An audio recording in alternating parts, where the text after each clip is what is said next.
Pues veremos cómo se desarrolla esta relación, José, que nos cuentas. Y por otro lado, también nos tienes que contar sobre el gobierno de Países Bajos, que hace frente ahora mismo a su tercera moción de censura. Sí, bueno, en 2018 le pusieron una a Mark Rutte, la superó. En el 21 tuvo otra que al final no hubo ni que hacer votación porque no salió que no en la votación de la moción de censura, pero él estuvo hasta altas horas de la madrugada con esto porque se acusaba incluso a Mark Rutte, al presidente de Países Bajos, de haber filtrado ya nombres de los candidatos con los que, o de los miembros de consenso con los que iba a formar gobierno,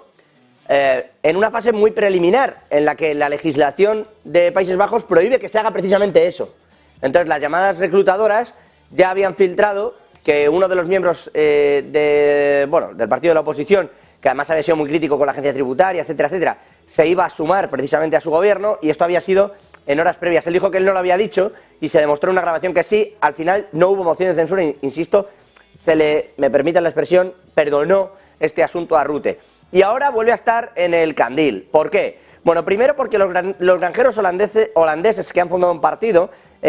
acaban de ganar las elecciones regionales. Es un partido de agricultores y ganaderos del país que dicen que está peligrando su modo de vida por la política contra el cambio climático que promulga el Ejecutivo. Y entonces le han puesto una moción de censura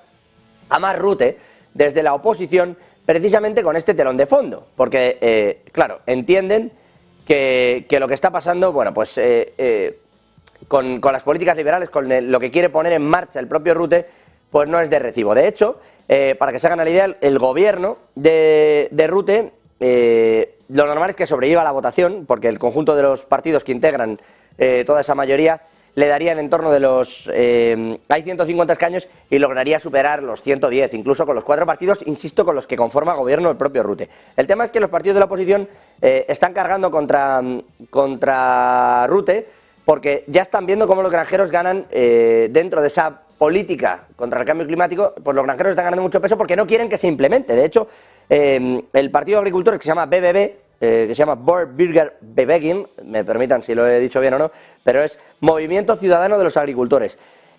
venció las regionales el pasado 15 de marzo, resultados que determinan la composición del Senado, pero no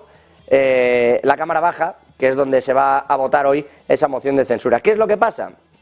Que el gobierno de Rutte está viendo caer su aprobación, que nadie quiere la implementación de la nueva política de cambio climático hasta 2030, ni las subvenciones que se están dando a las políticas energéticas y las tecnológicas que innoven desde el punto de vista sostenible, porque no son empresas que luego vayan a implementar esas políticas para los agricultores. Y esto es lo que, insisto, ha llevado a que funden un partido y que ganen en la Cámara, en el Senado, en la Cámara Alta, en el pasado 15 de marzo. Con todo este escenario, Rutte va a pasar la moción de censura,